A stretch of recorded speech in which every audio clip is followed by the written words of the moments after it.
Right, so we are recording for live, essentially, for Fix It Friday for 8th of July. We've got a couple of UV projects to look at, but we were just discussing Tiny's, who's in chat, Tiny's mesh. So I've got your mesh up on screen, so you should be able to. Yeah. Yes, I see it. It's a very good mesh, by the way. Thank you. What you might need to do later is optimize it for IMVU, because this is, you could bake normal maps from this. I have the normal maps. You have normal maps for this, yes. Yeah. Yeah, you could bake normal maps and I have the regular texture. Yeah, and what you could then do is lower the resolution of the mesh, because it's quite high res for IMVU. So there's basically, that just means removing some of these inner surfaces that don't really describe anything.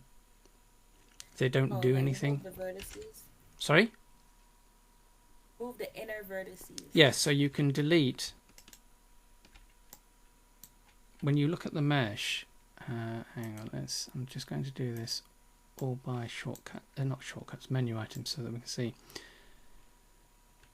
So basically, if you look at your mesh, you've got a shape that's like this. So if you look at the mesh and the way that the mesh is constructed, the elements that describe the shape are really this bit, and this bit. I mean, obviously you could bevel that a little bit just to make the corners a little bit smoother, but these 1, 2, 3 are your core structural elements. So that basically means any mesh structure that's in between these sections is not absolutely necessary and can be removed to then be replaced, essentially not replaced, to then be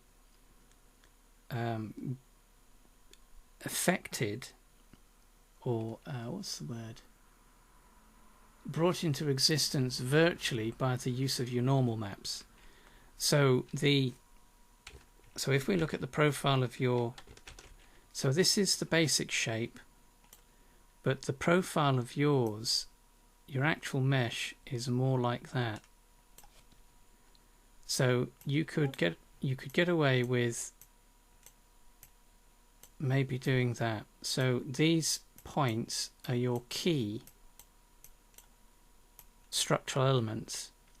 Everything else in between could be removed and it would be replaced or rendered, given the impression that it's there, by your normal maps. And that means that you can reduce the complexity of the mesh tremendously when you do things like this. And you would still get the same visual appearance, but without the rendering and system overheads that IMVU would have to put into place in order to actually render this on screen, because it is, where are my numbers?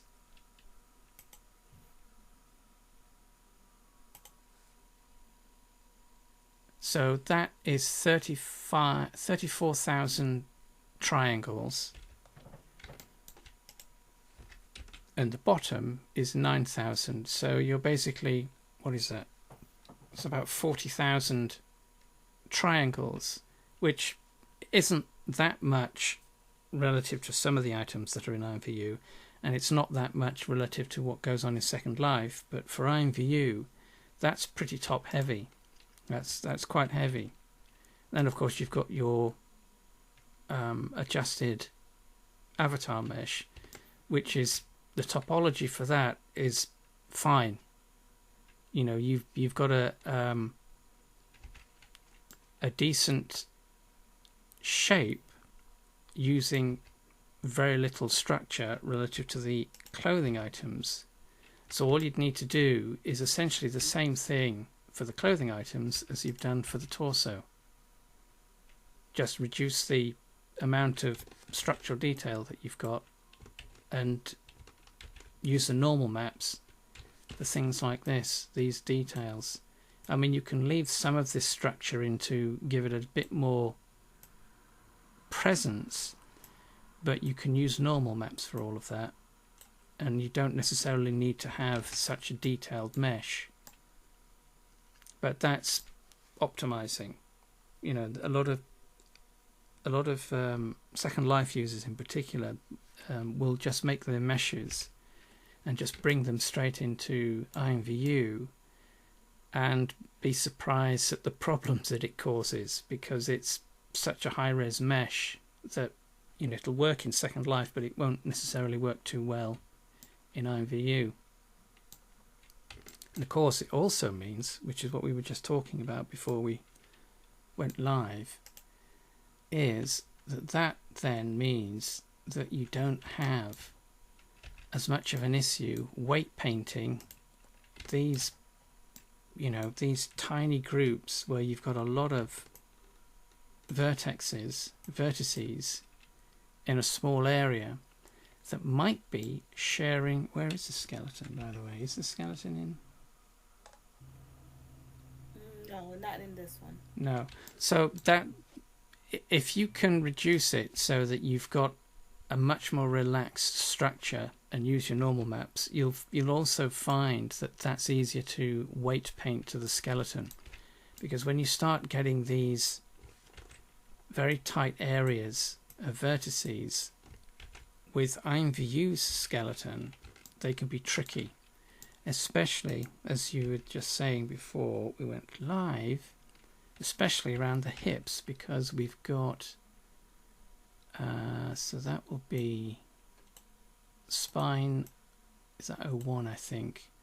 Then we've got pelvis, which sticks out the back. Then we've got hip, and then thigh. So that's 1, 2, 3, 4, 5, 6 bones. So any of these 6 bones could be influencing one single vertex on the mesh. And at the moment there is a limit, I think it's 4 with Studio, which is why your weight painting wasn't working as well as you were expecting it to in Studio, but it did in Classic, because Classic has, well, I don't know if 6 is the limit, but it will do 6. So if you had one vertex, sorry? What, like how the bones, amount of bones? Yes, the number of bones. Yes, so each one of these vertices could, in theory, have 6 or more. I mean, particularly with the belt, for example. So let's say we were weight painting the belt. We've got spine 1, spine 2, pelvis, hip, and thigh. So depending on the shape of the avatar, you might find that, you know, the thigh bone is influencing some of these vertices, even though the thigh bone's all the way down here. And same with the upper spine, well, the further up the spine you go, so you could have one of these spine bones affecting one of these vertices. So that basically means you've got 6 or 7 bones influencing a vertex. In Studio that won't work at the moment. I understand they are updating it to a limit of 6 to accommodate the standard skeleton, which has the 6 bones. But Classic will accept 6 or more, I think, which is why this worked in Classic but not in Studio. How would I know what bones they recognize in Studio? I don't know about Studio, but in Blender what you can do is, when you're in edit mode, you can select a vertex select any vertex, view, sidebar. Now, where is it?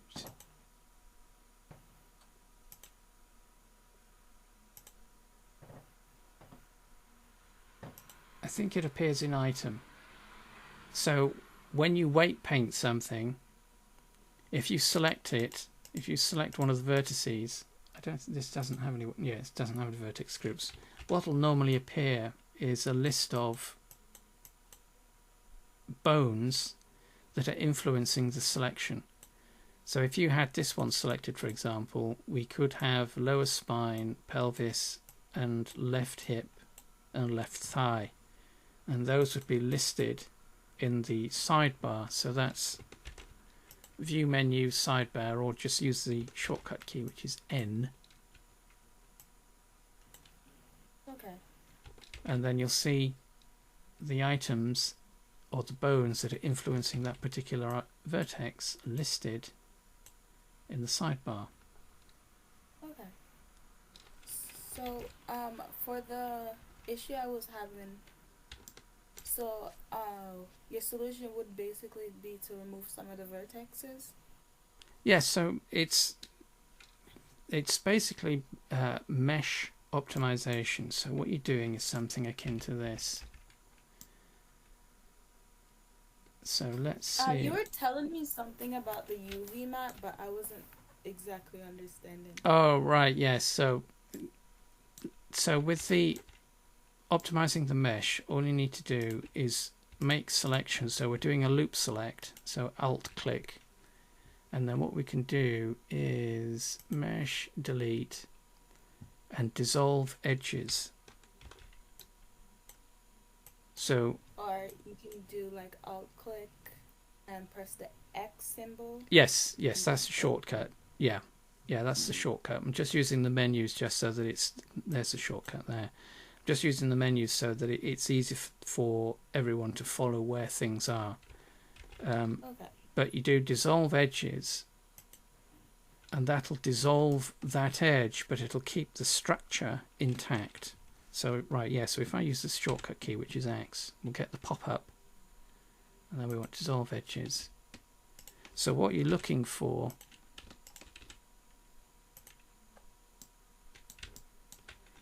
is removing structure that doesn't necessarily do anything from the point of view of, particularly because you've got normal maps. Oh. And I already baked it too. Yes. So what you're doing is simply simplifying the structure of the mesh. I mean, you do that obviously on the horizontal and the vertical. It's easier in some sections, obviously, but more difficult in others.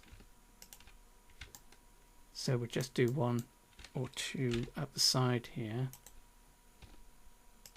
And just do it strategically so that you are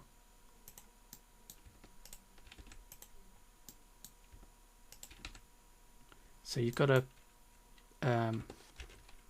continual wraparound loop. So I can have two low res then, because one of the other low res that I use goes into Substance Painter that has a bunch of vertices, and I can use the map from there and the edited low version. Yes. But you can see already, so if we're looking at, so let's just do some quick editing. Let's just remove this, hide this panel for a moment. Oh, what happened? Oh, the multi-res is on. Oh, yeah. Let's just get rid of that. But the basic idea is, as you can see, I mean, obviously it's going to start clipping through because we're just doing this roughly and quickly. But you can see from this that just removing those every other loop we can't, there isn't really any visual difference in this side versus this side. And this, so if we were to do the whole of the left-hand side, this would be half the resolution as this of that side, but you wouldn't lose any detail. It wouldn't, you wouldn't necessarily notice there is any loss of detail. So just reduce. I mean, I think this is the thing, is that people are afraid that they're going to lose detail in their meshes. So we've reduced that, relatively speaking, quite significantly just by removing those loops, but it hasn't really, we haven't really lost any detail.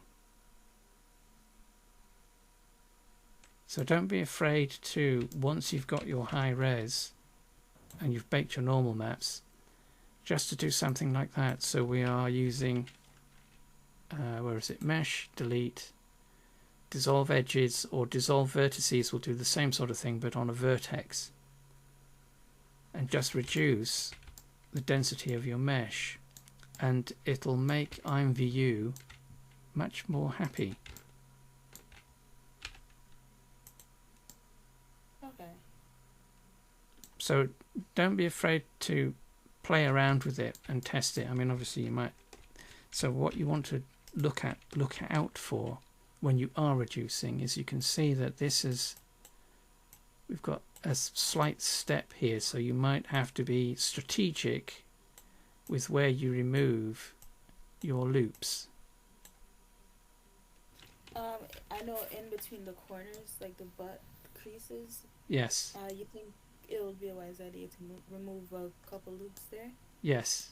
Yes. So, so if we continue.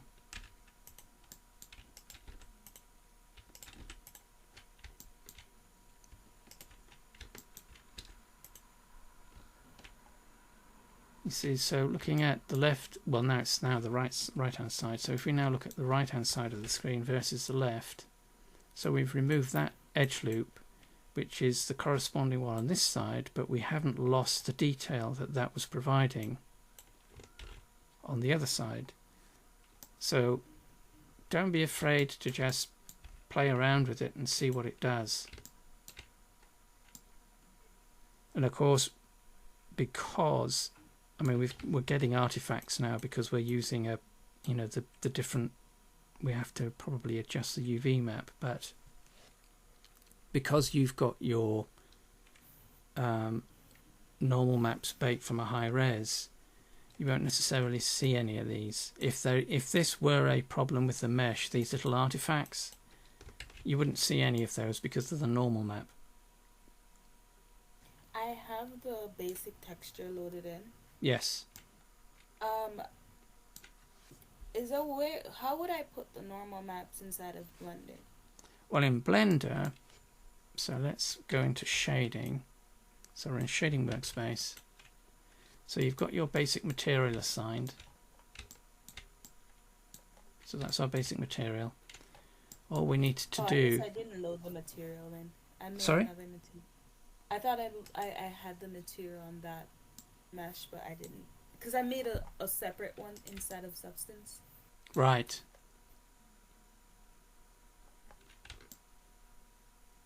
Yeah, no, that's fine. It's in Blender, so you have a basic material assigned. Yes. So you've got all your materials in here. That's okay. So all we need to do is drop in a texture node. So image texture. So add texture, image texture. Link that up, color output to base color input. Which one are we on? Back. So that's gone black. That'll be your diffuse.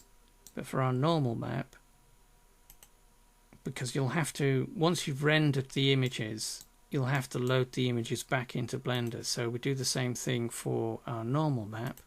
image texture, connect color to normal down at the bottom here,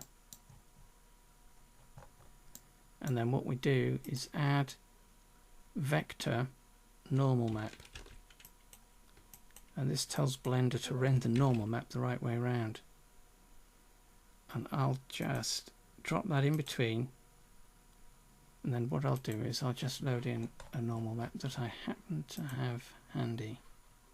Let's just use that one, and it'll do its thing. We have to change the color space for normal maps from RGB to non-color, and we can see that the normal map is now affecting the mesh. So if you have, you know, so this would be your normal map. In Studio? Say again, sorry? Well, IMVU, you know how there's a normal map inside the Studio version of IMVU? Yes. When you load the normal map inside Blender, yes. Will it pick it up? Yes, it will. Yes, as long as you've got this basic setup. So hang on, let me just do full screen on this. Is that Control Shift? Yeah. So as long as you've got your basic, so let's also drop in. So let's say we also have an image for specular. So let's just open up any old shiny map. That'll do. So we've got our shiny map, our normal map, and our diffuse. So let's just load in a... The shiny map, how would you go about? I'm pretty... someone was telling me that the shiny map does not show up in the desktop version, only mobile. Yes. Yeah, these are advanced features. So these are only available in either Studio, desktop, the desktop beta. I meant like if you were using the game, like the shininess map only shows on mobile. Yes, yes, it doesn't show in classic. Oops. So I've just put in, just for the sake of... How about emission? Is that the same thing for emission? No, I don't think that's the same. It will, as long as you have this basic setup. So you have your diffuse, which is just a red image. You have your shininess, and then you have your normal map. The normal map, for the purposes of exporting to IMVU, the normal map node is optional. If you connect the image directly to the normal node, it will export it and be picked up it'll auto assemble it in Studio. So as long as you have, classic. But not in no, it won't. It'll ignore it. For classic, it just gets ignored. Okay. So yes, it's that's all you need to do. Just make sure you have your basic material set up, and it'll export and import into IMVU, and IMVU will auto assemble it.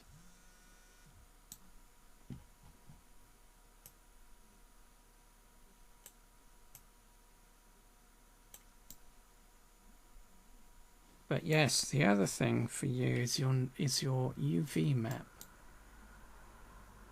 So go into UV editing.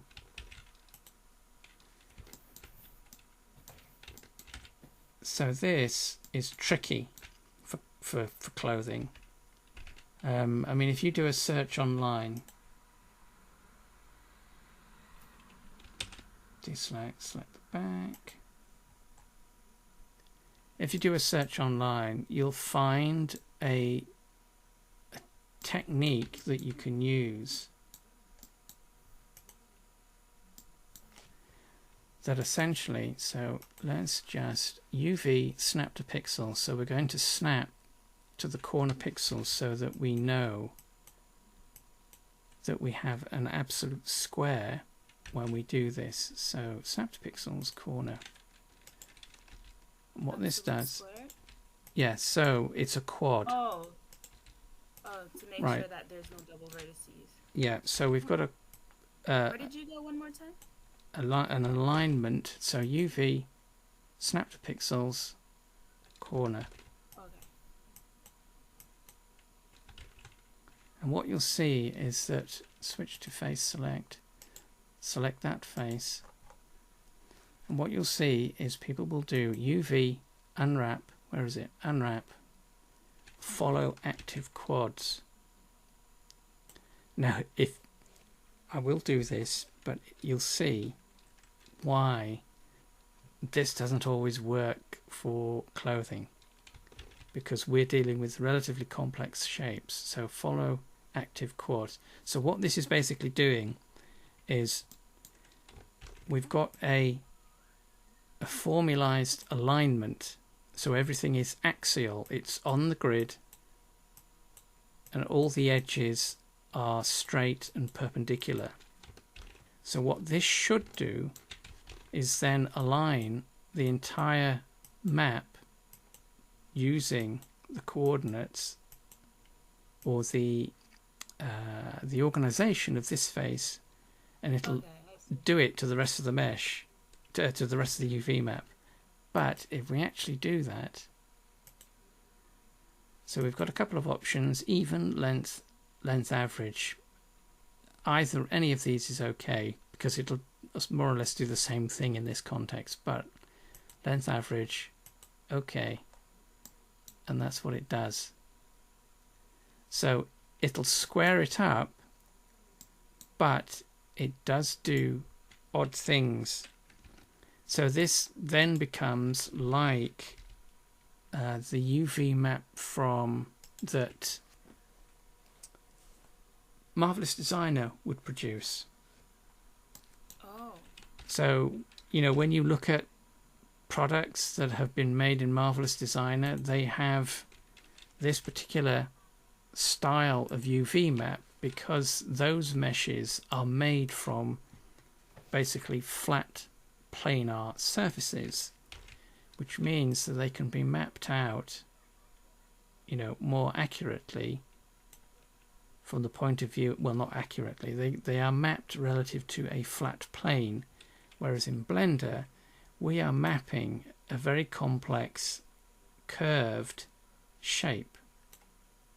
So there's a lot of compound curves in this. You know, they're curving all over the place. And you can't lay that, ordinarily you can't lay that out flat.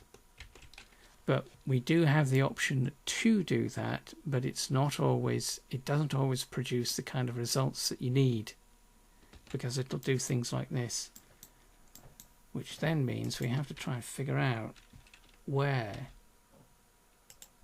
these errant parts are. So let's... if you click that, yeah. So we've got that section, which should be aligned to that section, but it's not. So what the map is doing essentially, let's just hide that, select that again. Dagnabbit. So what the map is doing is, because it can't fit that edge loop down this side, it can't fit it in this gap, it's stuck it out on the side. So probably removing the edge would be the best.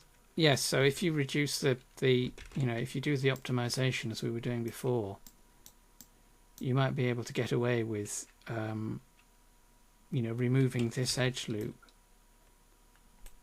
and it then might give the map room to fit that loop in that gap, but it can be tricky because of the, you know, the complexity of the mesh. But the alternative, and it involves a bit more work, is what you already had done. So let's just unwrap that as we normally would do. So you've got your UVs. So the alternative is to manually, so a vertex select, manually square out the UV. So we're going to place corner UVs, or what will be corner UVs, and then we're going to pin them. Do the same thing at the bottom.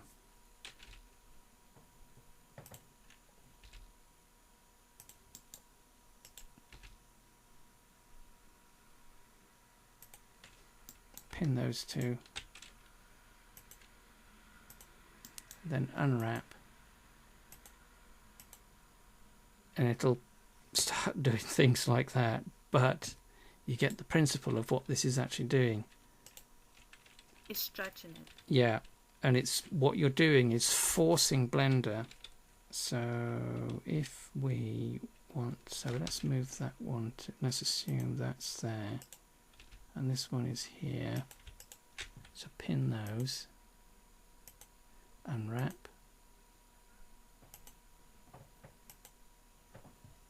You can see that we're starting to control the shape.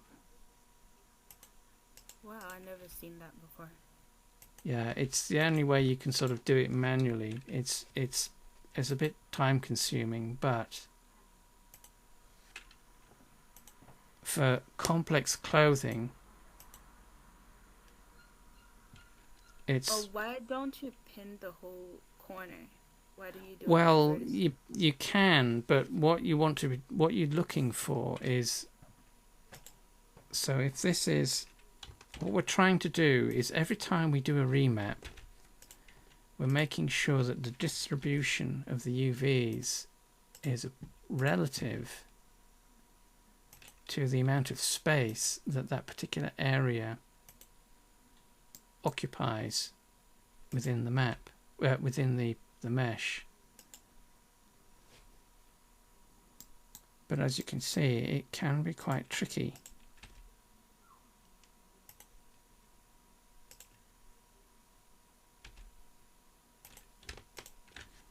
But this is the only other way to really do it for these sorts of complex clothing items.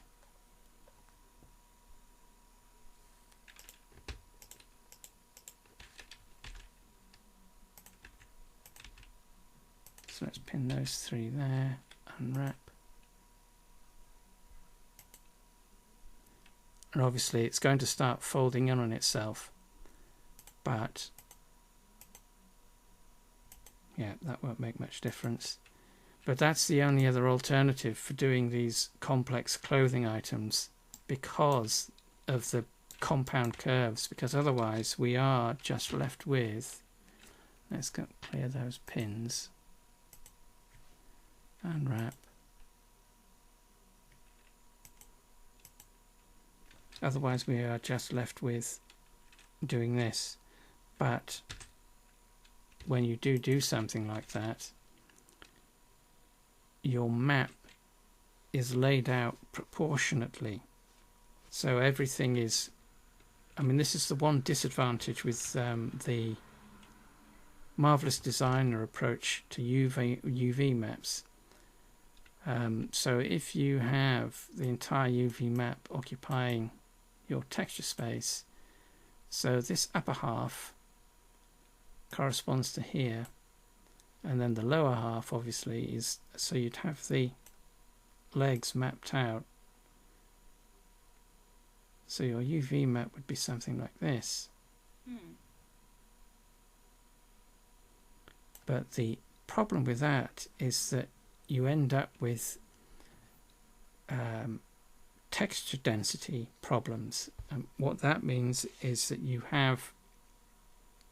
we've got much more space dedicated to the legs left to right than we have top to bottom. So if you had any text on your image, you might find that it's squashed because the texture is wider than it is longer. Yeah, not the text. The UV map is wider. I mean, you can alter that if you alter the shape of the image that you are mapped to, but it causes... You can get away with it, and most of the clothing that you'll see doesn't have any specific details on them, so you don't see much writing or stuff like that on them.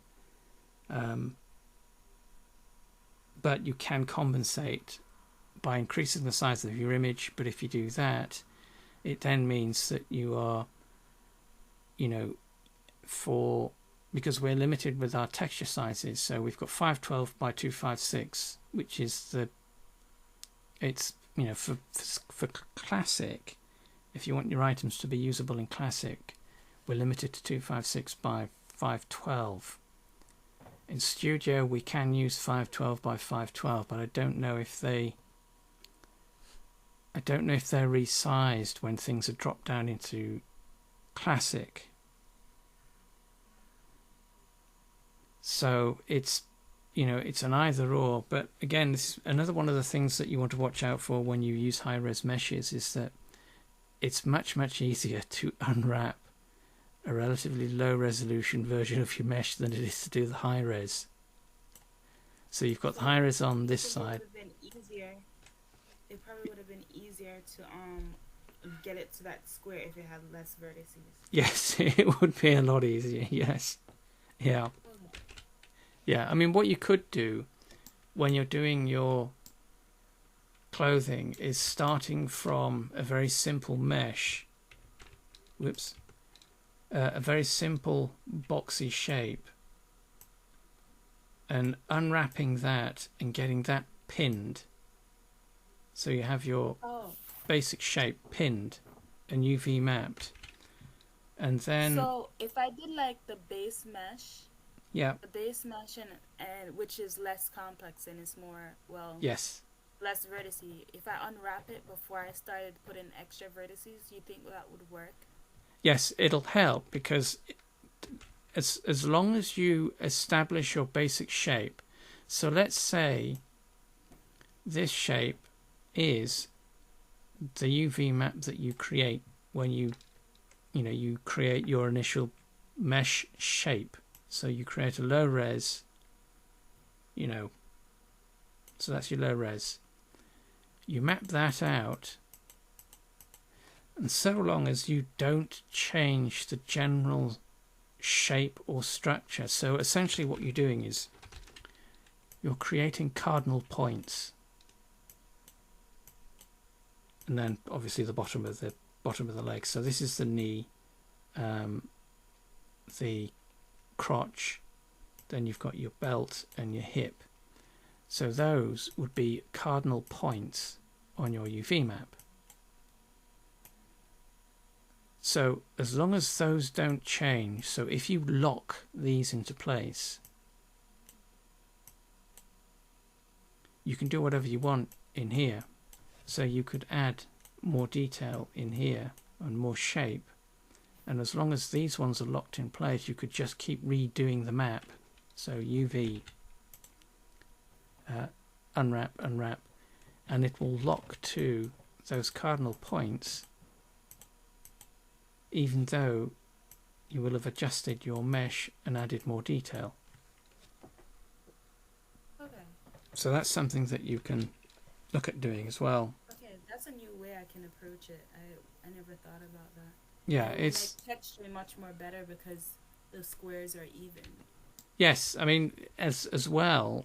If you are doing high res, whoops.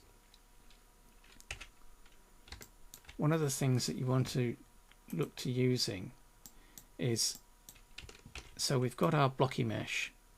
So this is our blocky mesh. What we can do in modifiers, instead of using the, which one did you use? Multi-res.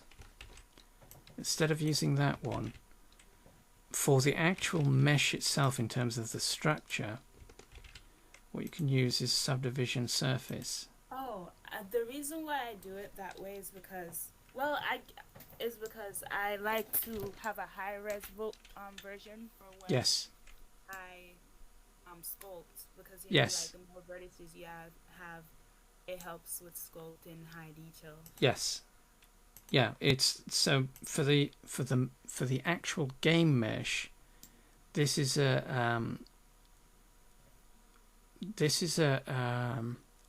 I wouldn't say it's not necessarily a better way, but for producing the base mesh, if you use subdivision, what it allows you to do is create that base shape with your base UVs.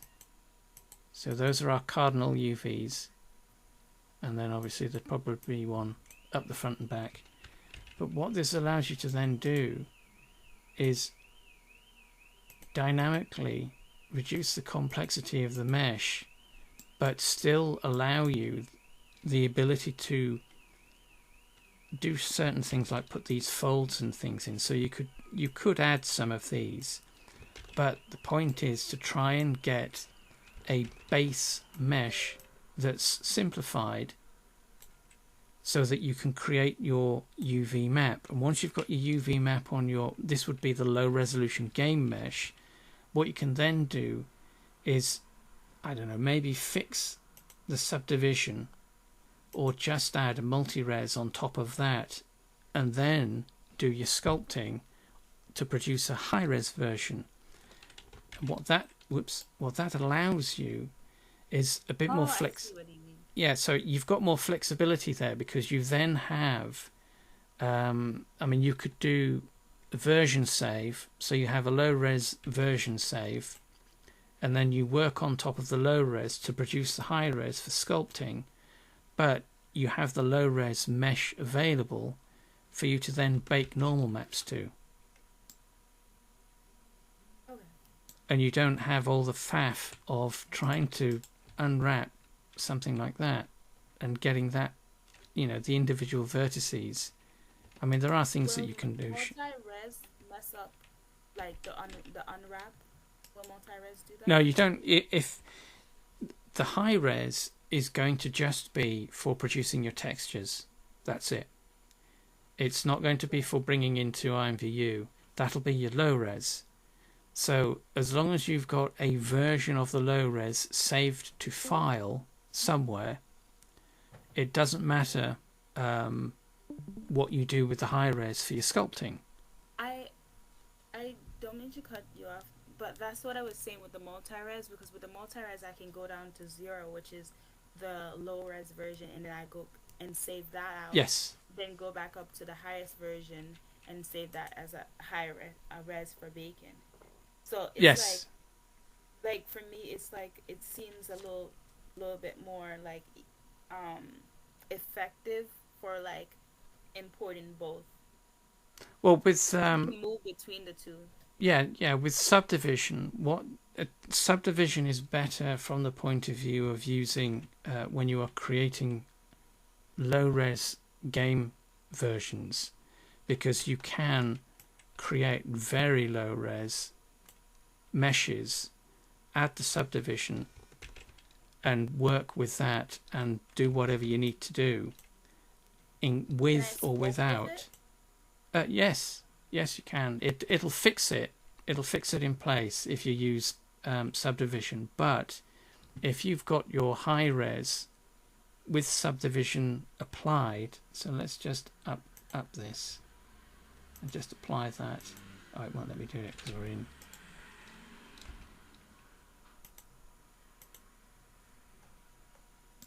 So it's obviously increased the resolution of the mesh, but if you, depending on how you want to do your sculpting, you can then do what you need to do for your sculpting.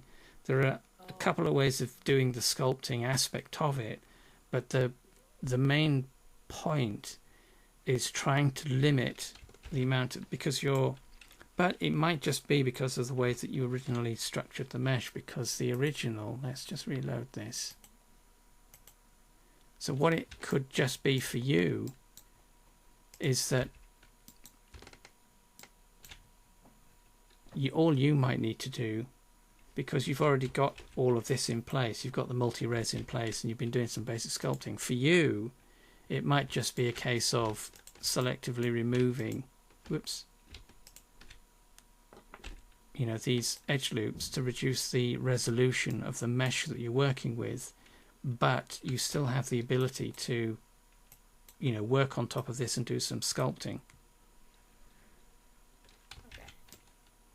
So there are a couple of ways of doing it, but basically the basic idea is to try and start from the basis of something that's going to be that's going to work for IMVU, and then you work upwards relative to the assets. So you're working upwards in resolution to create your sculpting and your textures, baking your textures from that. Which also obviously has the knock-on effect of making your UV mapping easier. Oh, the multi-res causes a little bit of problem. Yes, it does, yeah. Yeah, I can also duplicate it and just put the multi-res on the lower version.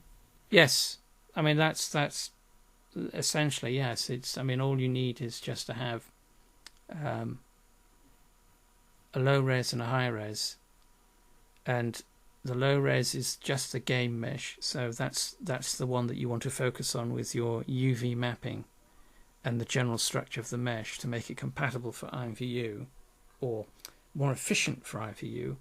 And your high res is, you can go to town with the detail and what you need to do for sculpting to get your normal maps and your texture bakes. So, with the clipping, I have one more question, and it's to do with clipping. Yeah. Which one would be the best approach? Grab it, going into edit mode and grabbing the mesh out, or way painting it? It depends on what's causing the clipping, because it can be caused by weight issues. So for example, this little bit at the back here that we've got, that could be caused by the influence of the hip bones on this little area. So you would need to check that it's not the hip bones influencing those points. If it is, and the hip bones do need to influence that area, what you can then do is go into edit mode.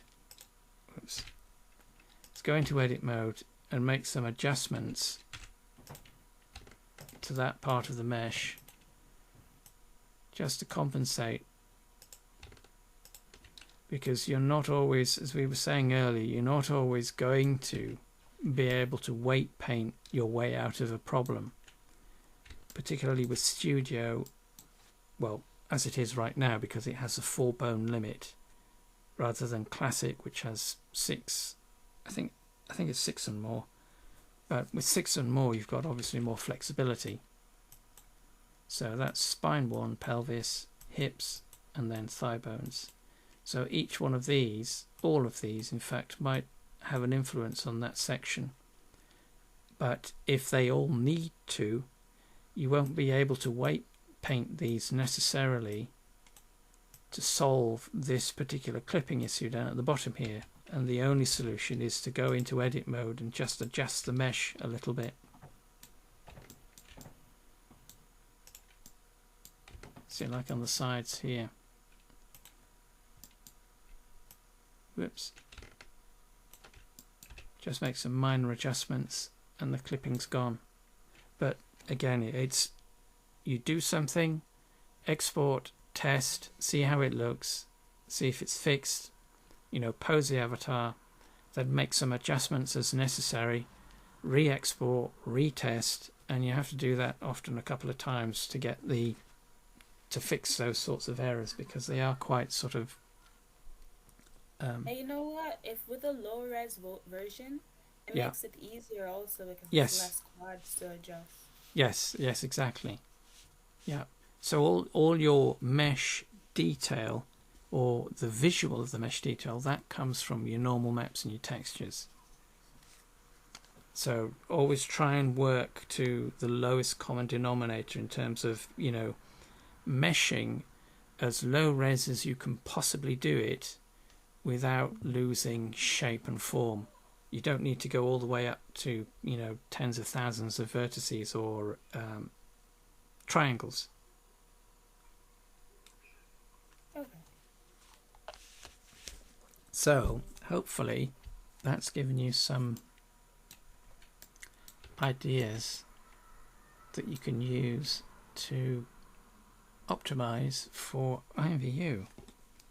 But yes, Studio will be tricky because of the bone limit. Right, so there was another. I have to use, what version are we using? 3.0, close that. So there was another similar UV issue with, where is it?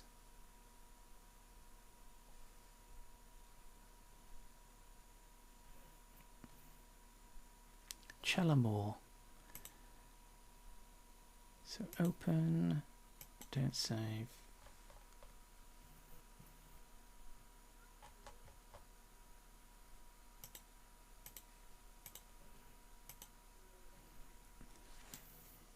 So Chellamore had a similar sort of issue to what you had with your mesh, in that she's created a high res. I think this is, generally speaking, this is a broad issue with people that create content for Second Life as well as IMVU, because you can get away with doing high res stuff for Second Life, but you can't really do that with IMVU. So you've always got to try and work to, let's just get rid of edge, get rid of all these clear sharp. So all these blue lines are sharp edges, we don't need those. That just smooths out the mesh. So again, it's the same sort of principle. So Chellamore's got a high res, done a bit of sculpting, got the basic shape. So this is okay for making normal maps, but for IMVU you can use decimate. Whoops. You can use a decimate modifier to reduce your high res, but that tends to cause problems because whilst it, whoops, that's the wrong one.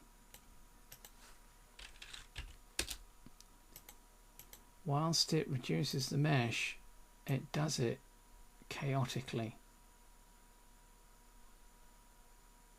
So you can keep the structure, general structure of your mesh.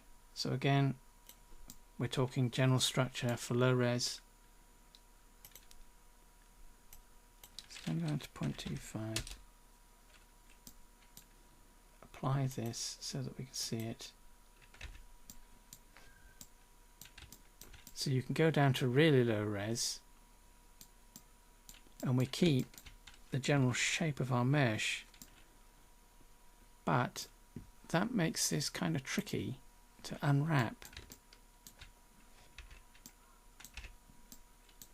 Hang on.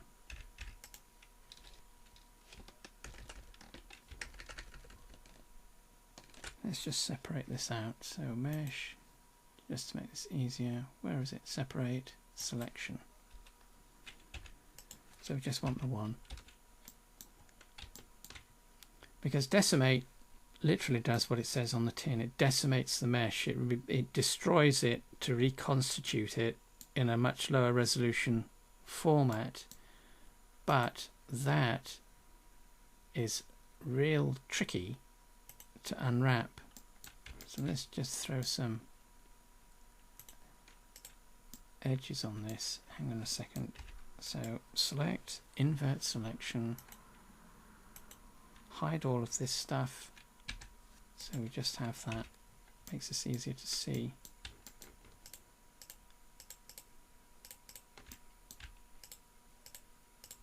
And again, decimate means that we have broken the mesh down into triangles, so we have to do everything manually. Mark seam. Let's select another edge so that we can separate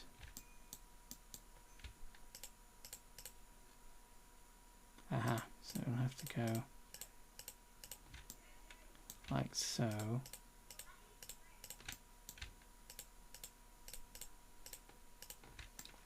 Mark edge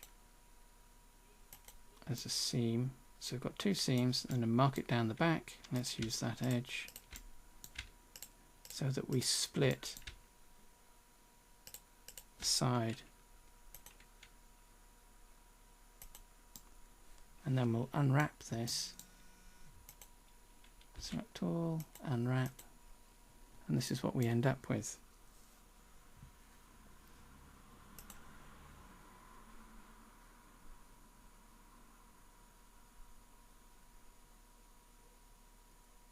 Yes, CS, that's yeah. CS is just saying that from a creator's standpoint, if you split your UV maps for your trousers into left leg, right leg, instead of a front and back, that'll obviously make it easier to UV unwrap as well. But it does obviously mean that you are increasing the number of textures and the projects, the chicken file size or the project file size. But yes, splitting the legs front, back, left, right. So you have, so what is that? That's front, right. So that's four images for your pants, which means that you can, you have much more flexibility in terms of how much detail and how your UVs are laid out, because if you split the UVs down the middle of the mesh, yes, you've only got half a leg. Well, yeah, half a leg, front half, back half on each texture, which makes your UVs lay out much more easily. So that's an option. Yes.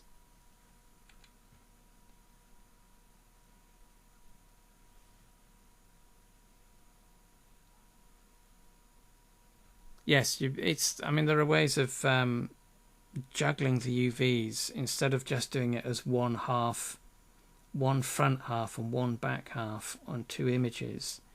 If you split them down the middle so that you have front left, front right, back left, back right, you can organize them on however many images. I mean, you could fit all of those on one 512 by 256, and it would make your UV mapping easier. But yes, what was I saying? Oh yes, so decimate, you can use it, but it makes UV maps very clunky and quite awkward, because let's just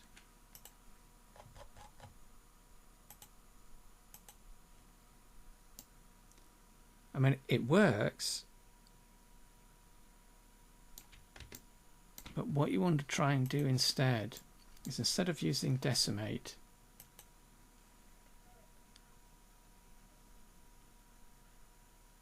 let's reopen this again, don't save. And I think this is something that creators need to get used to doing when they are thinking of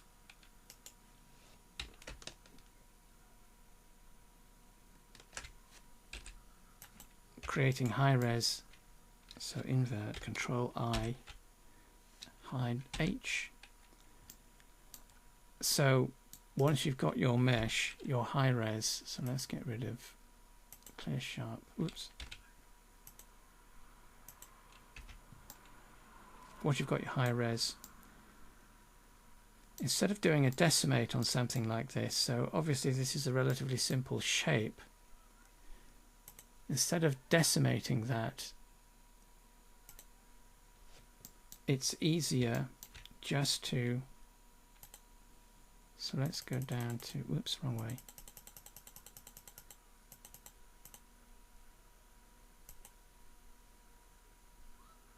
Let's try 20.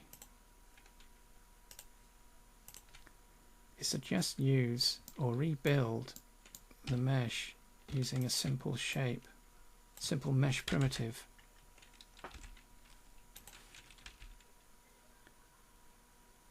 And for something like this, a furniture item in particular, it then means that you use your high res as your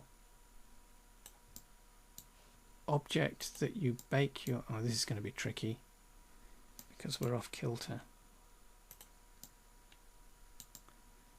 So let's line that up and use the white. So if you, when you've got the manipulator active, so we have our cardinal axes, so red, green, blue, left, right, front, back, up, down.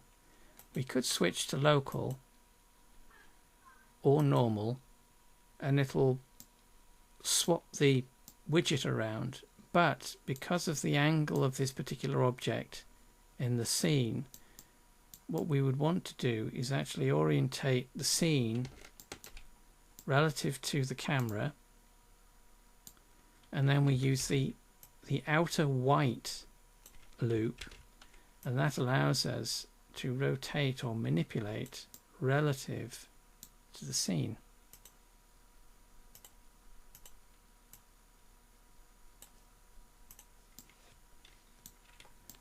So inset, where's my inset tool? Inset faces.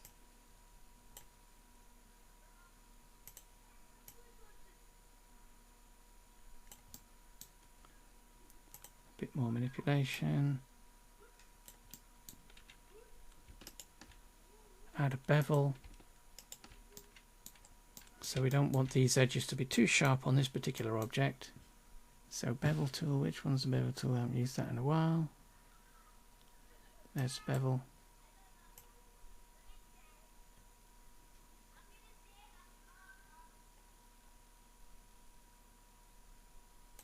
And just rebuild. Again, don't be afraid to rebuild the mesh, because you're not wasting time. It isn't a waste of time to do this, because you can inadvertently cause more problems than it's worth trying to reduce your high res down to a usable low res.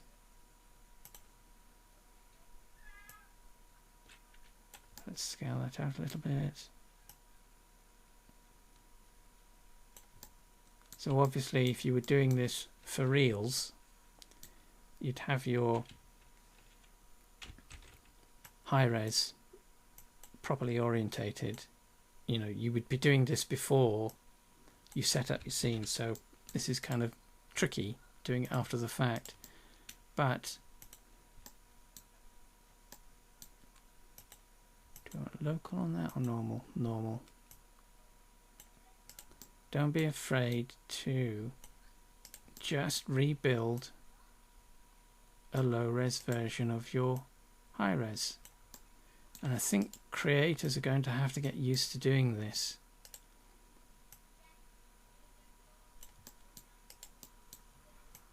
Just rebuild.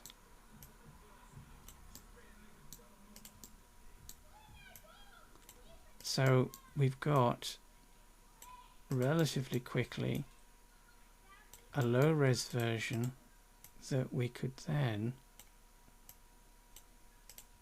bake normal maps from the high res. So if we move that out of the way, I mean, you could do a bit more to this, but you get the principle. So let's... Can I ask a quick question about the normal map? Yep. So, like, I always been confused with, like, when people say bump map and normal maps because they look the same to me. Yes. Is that the same thing? Is a bump map a normal map? Technically, no. Technically, a bump map only contains height information. So a bump map is more akin to displacement. A normal map, although it does do height, it includes the height or the structure that it's describing is being described on the X, Y and Z axes, whereas a bump map is just on the Z axes. But they do often get described interchangeably, so yeah. So let's just insert a little bit more so that we can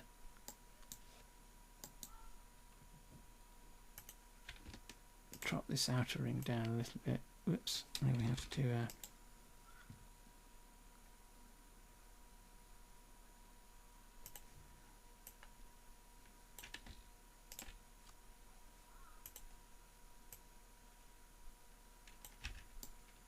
so there we go. So we've got, what is that? So that is down at the bottom. So that's, oh, let's just turn on, where is it? Statistics. So that is just under 300 triangles versus, whoops, 21,000. And if you bake your normal map from your high res to your low res, you won't even notice the difference. So that's something that creators need to become familiar with going forward with using Studio.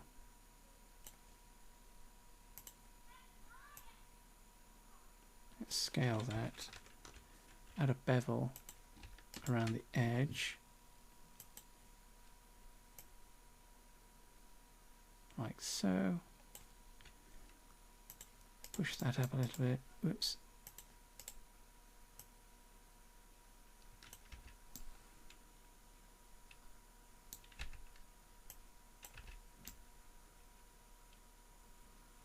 And with the normal map baked from the high res, you wouldn't notice the difference.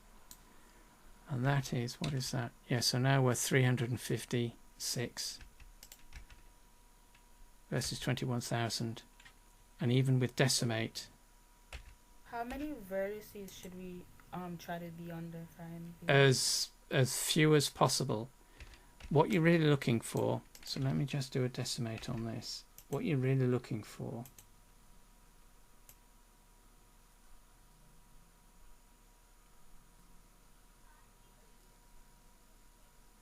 let's go down to about 1,000.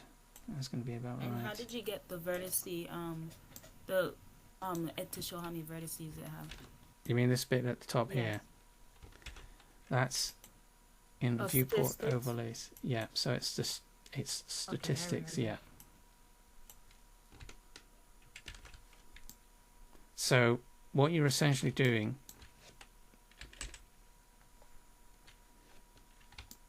is reducing your mesh as much as possible before you start seeing.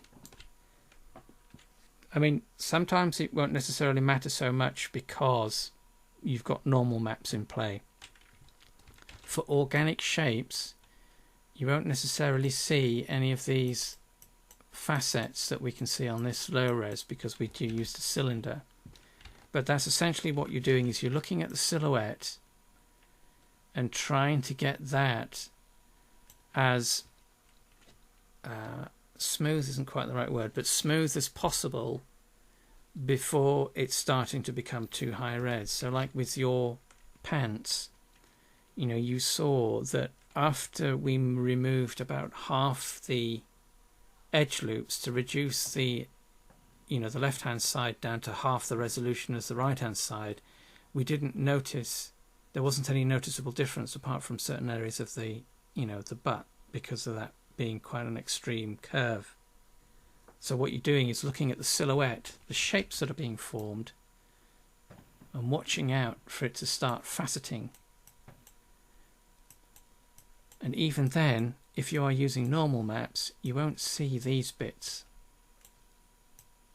because the normal map will disguise the appearance of these edges in your mesh. And that's essentially why we use normal maps. It's to disguise. It's to disguise the mesh so that we can use, or so that we can be more aggressive with the optimizations that we use.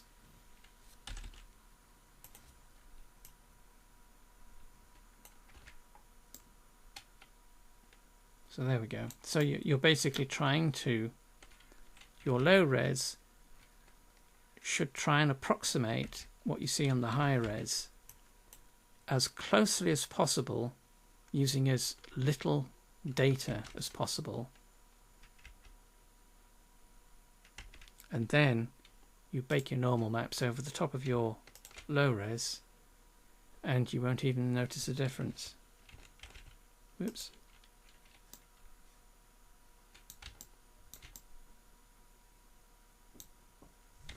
And this also then means, so once you've got that, because you've remodeled this,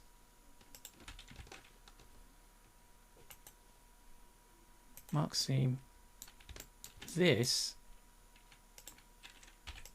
makes your UV maps, whoops, wrong one.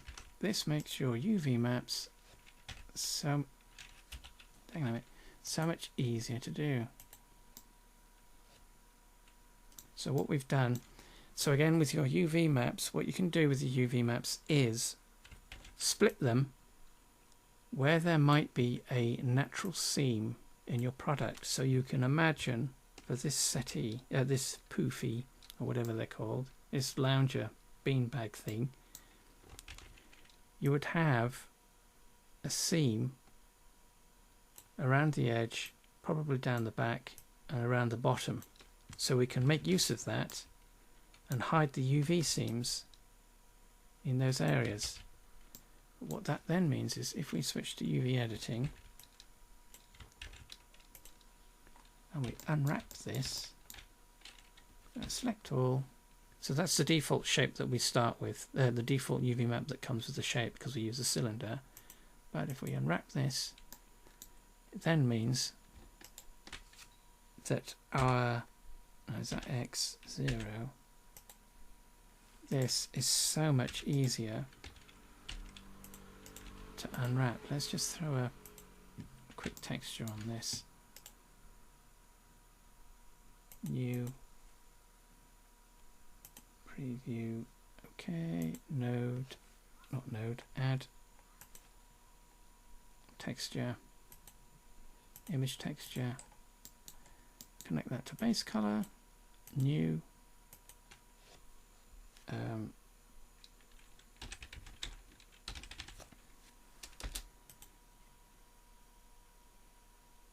we might be able to get away with 512 by 256 for this, 256 blank color grid, okay. So that's our texture.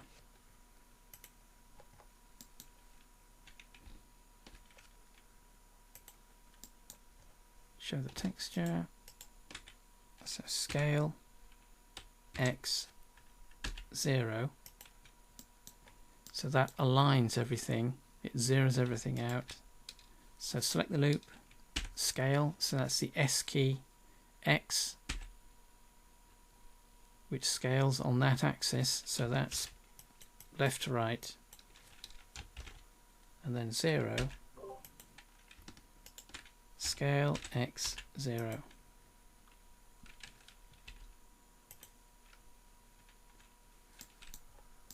And that's how quick that is to sort out. I mean, obviously we then do a bit more adjustment,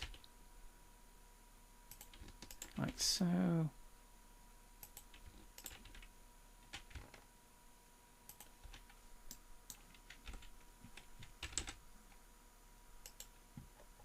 Whoops.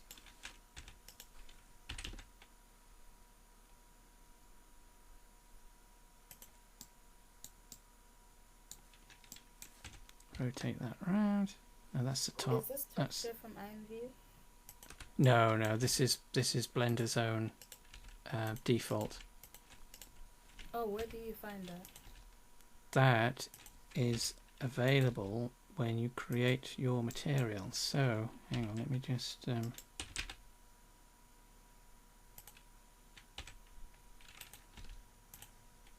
So in Shading Workspace, I'll just drop a new node in. So add texture, image texture, and then what you do is click on the new button.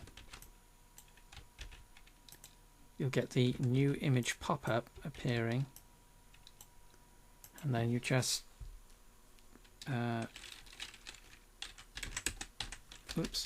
test, give it a width, give it a height. So we could go even, well, for IMView we can't really go higher than 512 at the moment, but if you wanted to, let's go 1024 by 512. That's okay. And then what we want for the for the actual image that we're seeing, it's the generated type, and it's set to color grid. That's what we want, color grid or UV grid. If you use blank, it'll use this property, color, as the blank. So whatever you choose here will be just a flat color. And then if you OK, that creates a new image. And then, even though we've just done that, what we can do is assign that to our mesh.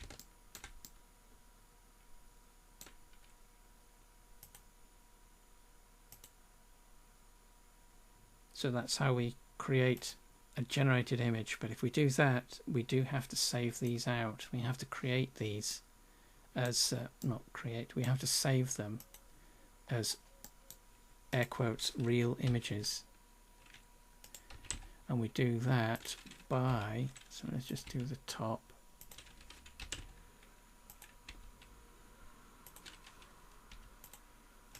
Don't necessarily have to worry about the bottom, because that's not really going to be seen. So that's the UV map for our beanbag.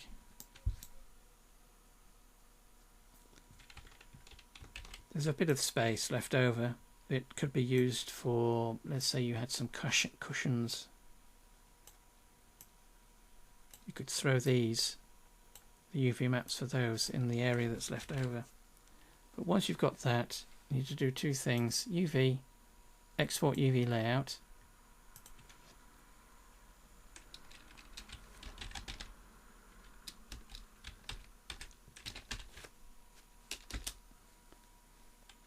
Format, PNG. Fill opacity, you want to set that to 1. And then export UV layout. So if we look at that in an image editor,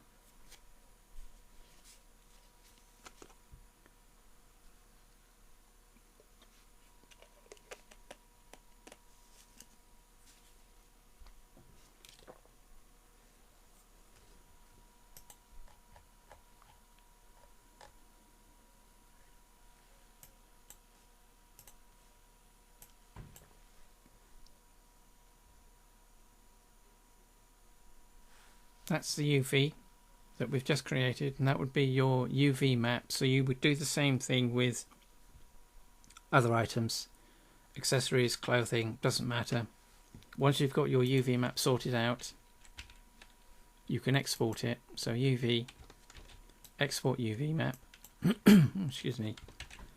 And then what you can also do is, because we've created a generated image, we can go image, save as. So image, save as, and then we can save this.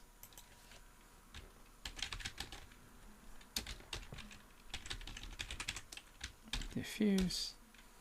We want to use, depending on whether we're going to do any image editing to this. So file format, the default is PNG. You want to use a lossless so that you don't include any compression issues. So there aren't any compression issues. So bitmap, Targa Raw or TIFF. I generally go with Targa Raw. Everything else is okay. Just save that. And then we can open that in our editor.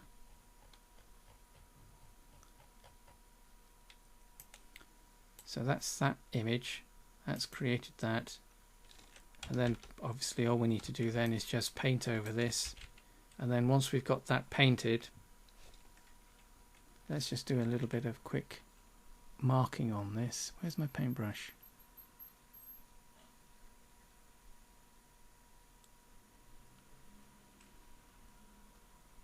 There we go, paintbrush.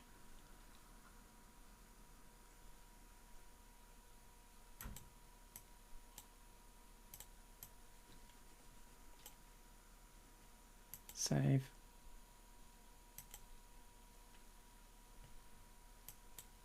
Oh, that's not save, it's export for this. Export TGA 1024.512. Oh, that's one thing we have to watch out for. Let's just export that.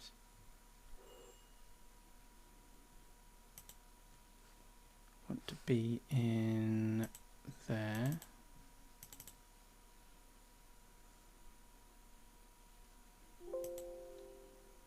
Save. And then we can either image reload, and it'll reload it, but this is the 1024. So what we've got, what we should have saved is the beanbag. So beanbag, select that from the list, and then we could have saved that. But same principle, shading. We can apply our test, and there is our edited image. And if we wanted to, we could even, so let's select the right image. So we're now in texture paint, so we can paint our texture directly. So beanbag,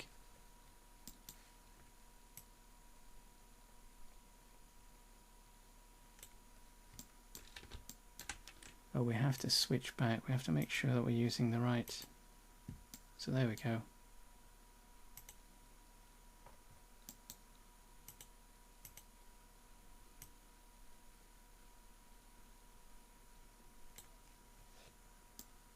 Why is that not using that image? Well, there it is anyway, so that's what we're looking at. So you can use Blender itself to texture paint.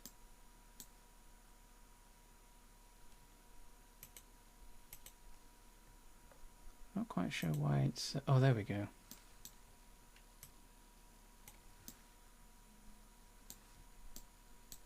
And then you do the same thing again, because we now have an asterisk after the image menu item, which means we have image data to save. Save as beanbag small. Same again, lossless format.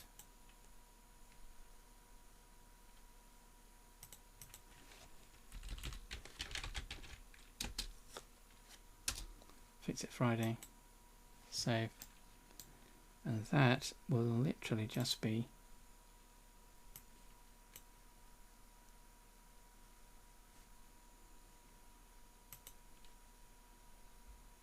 ooh, don't crash on me.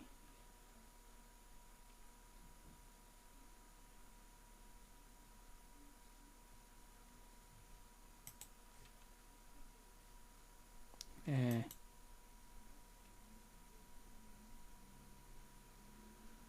That's the first time that's happened. Let's do that again.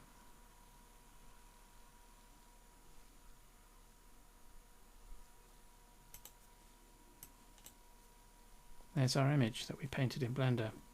Obviously you could do more to that in either Blender or your editing program. So yes, that's the two main issues, the two big ones. I mean, basically it's optimizing, it's learning to optimize your meshes and not being afraid to reduce the complexity of your high resolution meshes and or making a low resolution if from a new object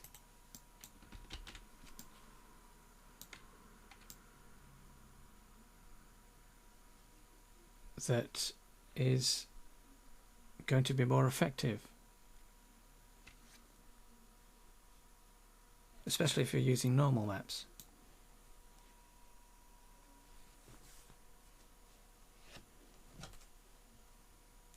So those are the two topics to cover this week. So if there are any other questions, ask away.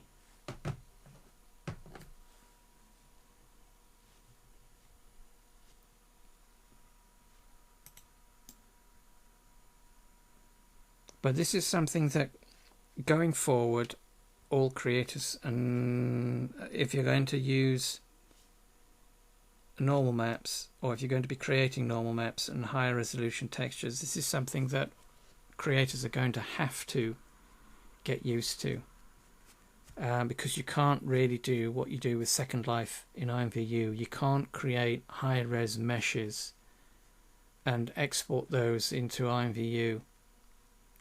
You're going to need to learn how to optimize your meshes for IMVU so that you are using as little resources as possible to get the end result that you want.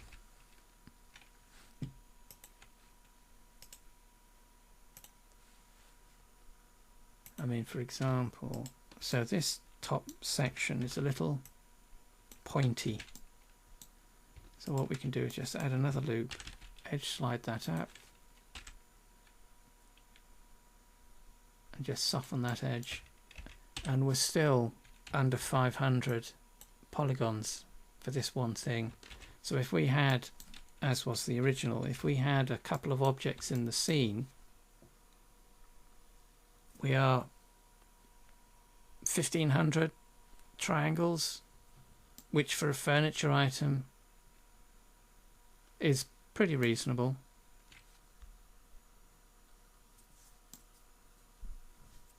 I mean, what we could do as well with something like this is, instead of having this big face in the center here, which is flat as a pancake, we can divide this up so that we have a central vertex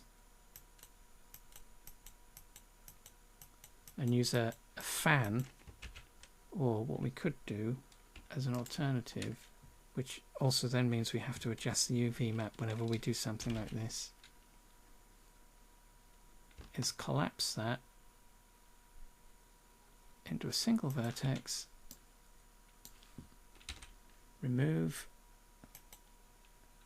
clean up, merge by distance, so that collapses that into a single vertex that we can then manipulate. Dagnabbit, do it properly.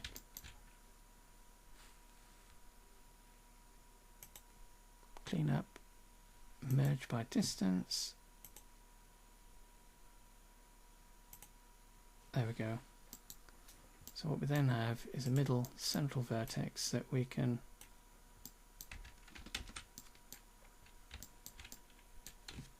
create this curvature with.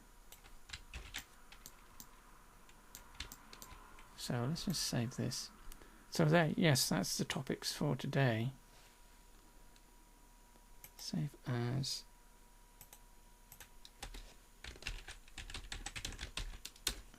Fixed.